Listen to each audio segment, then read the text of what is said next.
विज्ञान के सेशन में आप लोगों का स्वागत है। जीवन की मौलिक इकाई, ये हमारा चैप्टर चल रहा है और आज जो हम बात करने जा रहे हैं सेम हमारा टॉपिक वही है, सजीव किससे बने होते हैं। तो हमें अब तक पता चल गया सजीव हमें विभिन्न कोशिकाएं मिलकर एक सजीव बनाती है और ये कोशिका के बारे में भी हमें क्लियर हो गया कि इसके अंदर एक न्यूक्लियस होता है और जो हमने पढ़ा कि जो रिसर्च हुई तो पता चला इसके अंदर द्रव्य भी होता है जिसको जीव द्रव्य का नाम दिया गया।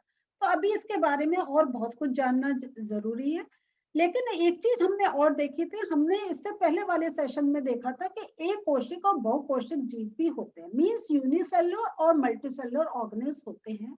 और यूनिसेलुलर में हमने अमीबा, पैरामीशियम ये उदाहरण देखे थे और मल्टीसेलुलर जो बहुकोशिक है उनका हमने देखा था कि जितने पादप मीन्स जितने प्लांट्स हैं, हम जो ऑर्गेनिज्म हैं वो सारे मल्टीसेलुलर में आते हैं, बहुकोशिक में आते हैं। अब इनमें जो बहुकोशिक होते हैं ये कैसे इनके सेल्स बनते हैं, ये बहुकोशिक कैसे होते हैं, और इनके अंदर एक और खासियत देखी गई है वो है डिवीजन ऑफ लेबर। अभी डिवीजन ऑफ लेबर का क्या अर्थ है ये आज के सेशन में हम समझने जा रहे हैं। तो चलिए चैप्टर खोलते हैं अपना। बच्चों ये देखिए, अगर मैं आपको दिखाना चाहती हूँ, आपका यहाँ से ये चैप्टर स्टार्ट हुआ और बहुत कुछ ये आपस में इंटरलिंक्ड है, तो इसको मैं थोड़े से सेशंस में इसलिए थोड़ा थोड़ा करके समझा रही हूँ कि एक एक स्टेप करके आप जो बेस है उसको बहुत अच्छी तरह से समझ लिए। तो यहाँ पे हम देखिए, जैसा हमने ये देखा था कि जो छोटी छोटी संरचनाएं हैं वो हमने देखा, हमें कॉर्क में, हमें प्याज की झिल्ली में हमें वो कोशिका देखने को मिली। और फिर जैसा हमने देखा था कि हमारी एक कोशिकीय जीव भी थे और बहुकोशिकीय जीव भी थे। अब जो हम लोग देखते हैं, जो बहुकोशिक जो जीव होते हैं उसमें हम बहुकोशिक इसलिए कह रहे हैं क्योंकि उसमें बहुत कोशिकाएं समाहित होती हैं, मींस एक सेल नहीं, हमें बहुत सेल्स, बहुत कोशिका देखने को मिलती है। अब हम जो एक आता है, क्या हम कुछ और एक कोशिक जीवों के विषय में पता कर सकते हैं? तो जैसे जैसे अगर हम एक जितना माइन्यूट किसी चीज को देखेंगे, कोई भी अगर हम पानी है, कुछ हमारे पास सोर्स मिल रहा है, तो हमें हो सकता है जितना हम रिसर्च करें हमें बहुत से एक कोशिक जीवों के बारे में पता चल जाए और अब तक हमें काफी पता भी चला हुआ है। लेकिन जो बहुकोशिक जीव होते हैं वो ये एक बहुत इंपॉर्टेंट चीज हम अब बात करने जा रहे हैं। प्रत्येक बहुकोशिक जीव एक कोशिका से ही विकसित हुआ। ये हमने जो पढ़ा था ऊपर के रिसर्च कैसे हुई, तो ये जो बहुकोशिक है ये कैसे हुए, जब वो सेल में डिवीजन हुआ। तो हम वैसे सेल डिवीजन वर्ड बोलते हैं, लेकिन एक्चुअली सेल डिवीजन का अर्थ है एक सेल है, जब वो दो में हुआ तो उससे दो कोशिका बनी। फिर समझिए वो जो दो हैं तो एक आधी हुई, एक आधी हुई, तो एक से अगेन दो, दूसरे पार्ट से दो, तो दो से फिर चार बनी। तो इस प्रकार क्या हुआ, बहुकोशिक बनते चले गए। तो ये जो है, तो इसलिए हम कहते हैं कि सभी कोशिकाएं अपनी पूर्ववर्ती कोशिकाओं से उत्पन्न होती हैं। और ये जो सेल डिवीजन का, ये जब टुवर्ड्स द एंड हम चैप्टर में आएंगे इसको और डिटेल में मैं आपको समझाऊंगी। लेकिन ये समझ लीजिए जितने मल्टी सेलुलर हैं या हम जो कोशिकाओं का कर रहे हैं, बहुकोशिक की बात कर रहे हैं, तो वो एक सेल से ही आगे के सेल्स बने थे।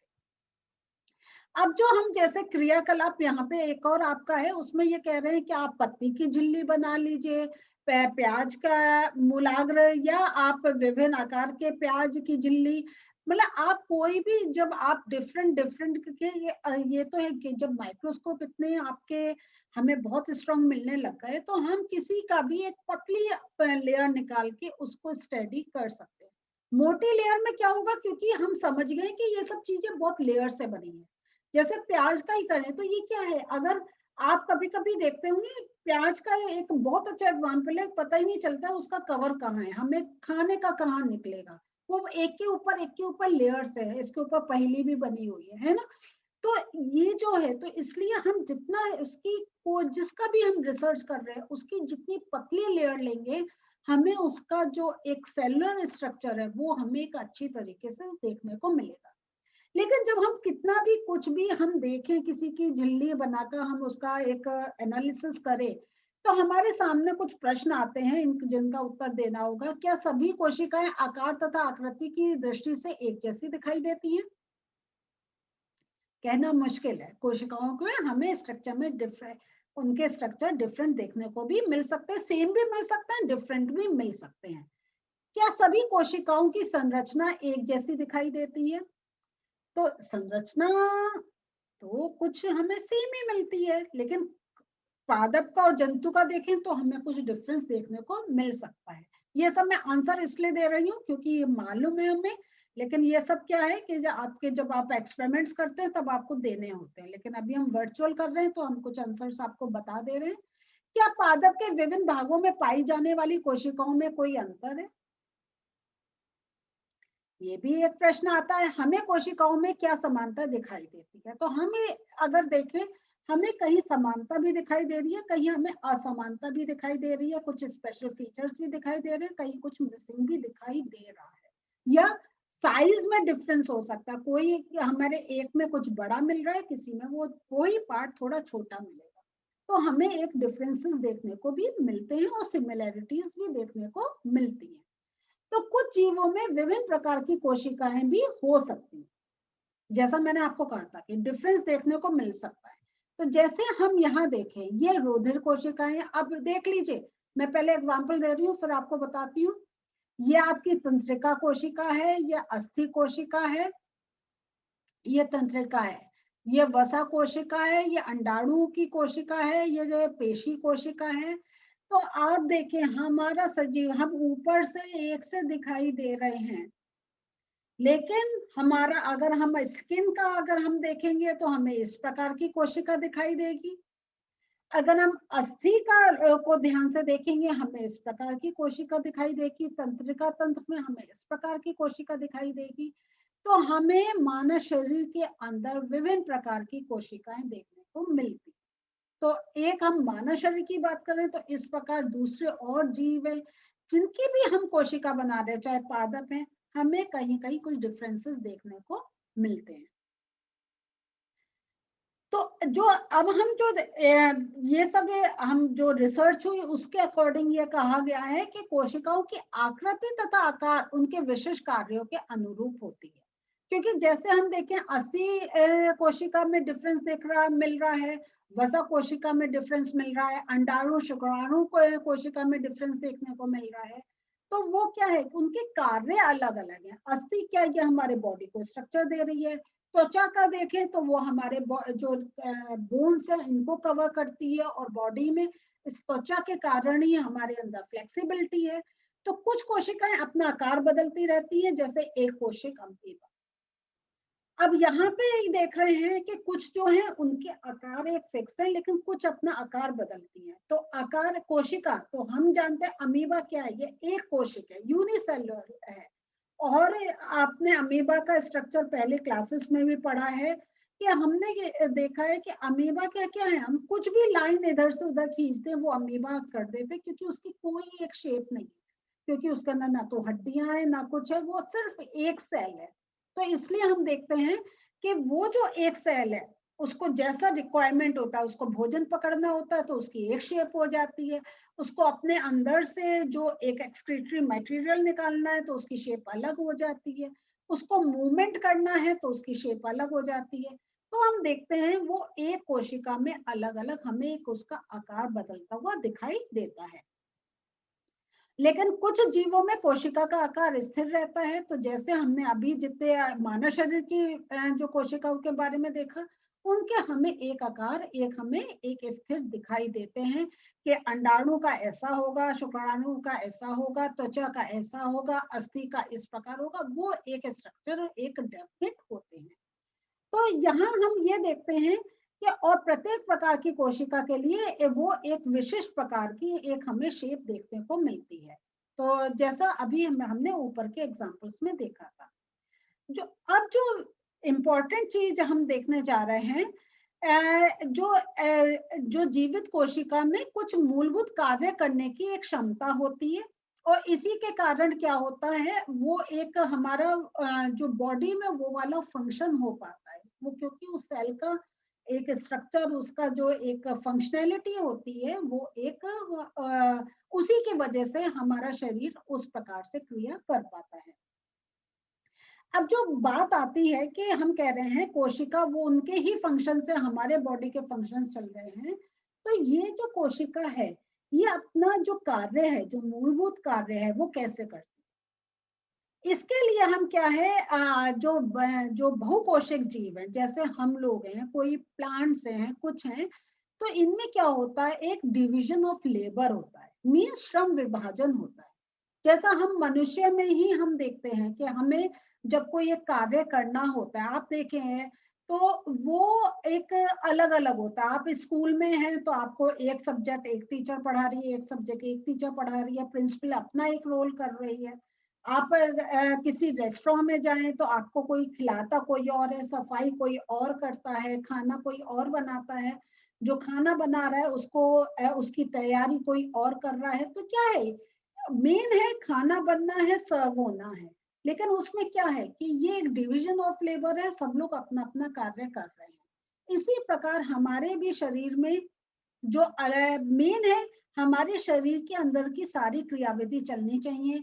जो सांस लेने की प्रक्रिया है, जो पाचन की क्रिया है, जो सर्कुलेशन की क्रिया है, वो सब चलनी चाहिए, लेकिन उसका मेन आधार क्या है, जीवन उसके कारण चल रहा है। तो जीवन चलाने के लिए अलग अलग जो हमारे ऑर्गन्स हैं, उनकी जो कोशिकाएं हैं, वो अपना फंक्शन कर रही है।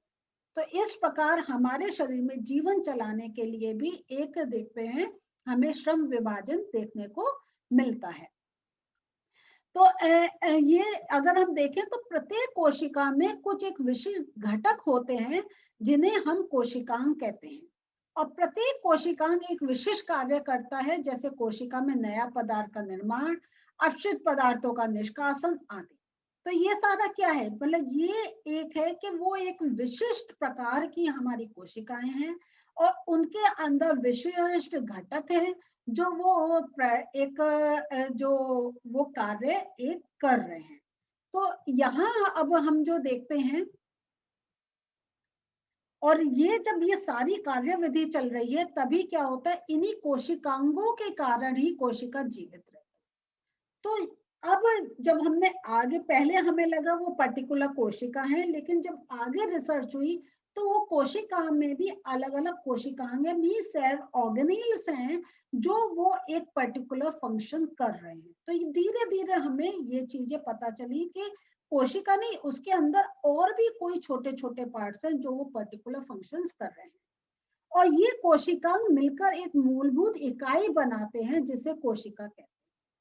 तो अभी देखिए, हम पहले धीरे धीरे जा रहे हैं, तो जब हमने कोशिका के अंदर का स्ट्रक्चर को समझा, तो देखा वो कोशिकांग है, और हर कोशिकांग अपना एक फंक्शन कर रहा है, और उसके कारण क्या हो रहा है, वो एक वो जब कोशिकांग डिफरेंट फंक्शंस कर रहे हैं, तब वो एक कोशिका बना रहे हैं, और वो कोशिका है, वो हमारे जीवन का एक मूलभूत आधार बन गई है।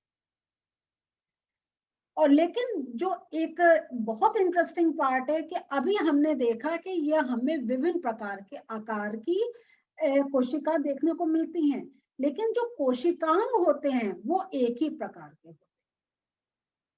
मीन्स अब आप देखें कि आप एक समझ लीजिए, ये आपने एक मोटी, आपने देखा मोटर है, वो मोटर एक आपका कार भी चला रही है, एक मोटर आपका पानी खींचने में हेल्प कर रही है, एक मोटर आपका ट्रक भी चला रही है, वो एक मेन मोटर हम बात कर रहे हैं। लेकिन और उनकी शेप्स भी अलग अलग है, लेकिन मेन क्या है, उनका पर्पस है कि उसको एक घूमना है, जिसके कारण जो उनकी कार्यविधि है वो हो सके। वो घूमने का जो एक बेस स्ट्रक्चर है, वो हर के अंदर एक सेम है कि हमें कैसे उसको घुमाना है। तो ऐसे ही हमारा क्या मेन कोशिका है, लेकिन इनके अंदर, और ये जो हमें ऊपर से स्ट्रक्चर हमें अलग अलग देखने को मिल रहे हैं, लेकिन इसके अंदर जो एक अंदर जो कोशिकांग है, जो सेल ऑर्गेनेल्स हैं, वो हर जगह हमें एक सेम देखने को मिलते हैं। वो सेल ऑर्गेनेल्स के हम जैसे जैसे आगे हमारे हम चैप्टर में चलेंगे, हम इसको और डिस्कस करते जाएंगे, और इससे कोई फर्क नहीं पड़ता कि उसके कार्य क्या हैं अथवा किस जीव में पाई जाती है। तो अब आप देख रहे हैं कि हम अब और सेल का बारे में तो समझा, लेकिन अब हम उसके और अंदर जा रहे हैं कि ये क्या है, कि क्या हमें ऊपर से स्ट्रक्चर तो सेम डिफरेंट देखने को मिल रहा है, लेकिन अंदर क्या कॉमन चीजें हमें मिलती हैं, जिनको हम कह रहे हैं कोशिकांग, या हम इंग्लिश में इसको सेल ऑर्गेनेल्स भी बोलते हैं। तो ये सब क्या है, ये आने वाले सेशंस में समझेंगे। तो जरा सा हम आज की स्लाइड देखते हैं। तो बच्चों, जैसा हमने देखा था प्याज की झिल्ली, तो ये एक सेल हम समझा है कि कैसे सेंटर में एक न्यूक्लियस होता है, और ये जीव में श्रम विभाजन का अर्थ है कि शरीर के विभिन्न अंग विभिन्न कार्य करते हैं। जैसे मनुष्य में हृदय रुधिर को पंप करता है, आमाशय भोजन का पाचन करता है। तो इस प्रकार जो विभिन्न अंग है वो विभिन्न कार्य करते हैं। अब जो हम देख रहे हैं, ये मैं आपको आने वाले सेशंस में इसको और डिटेल में समझाऊंगी, लेकिन जो कोशिकांग की बात कर रहे हैं, तो देखिए ये एक मूलभूत है हमारी कोशिका, लेकिन इस कोशिका में ये विभिन्न कोशिकांग है। तो प्रत्येक कोशिका में विशेष घटक होते हैं जिन्हें कोशिकांग कहते हैं, और जो प्रत्येक कोशिकांग है वो विशिष्ट कार्य करते हैं। तो ये अभी आप देखेंगे जब हम कोशिका आगे आने वाले सेशंस में, केंद्रिका है, आपका ये लाइसोसोम है, माइटोकॉन्ड्रिया, ये सब क्या है, ये एक हमारे कोशिकांग है जो एक विशिष्ट कार्य के लिए रेस्पॉन्सिबल होते हैं। और ये इन कोशिकाओं के कारण ही कोशिका कार्य करने में सक्षम होती है, और कोशिकांग मिलकर कोशिका बनाते हैं। तो आज मैंने आपको बताया, देखिए अंदर का क्या एक सेल का स्ट्रक्चर होता है, और इस यही हमारा आगे समझना होगा। तो बच्चों, इंटरेस्ट आ रहा है आप लोगों को, जरूर आप आगे का जानना चाहते होंगे, तो समझना है तो अगला सेशन आप अटेंड करें। मिलते हैं फिर से, बाय।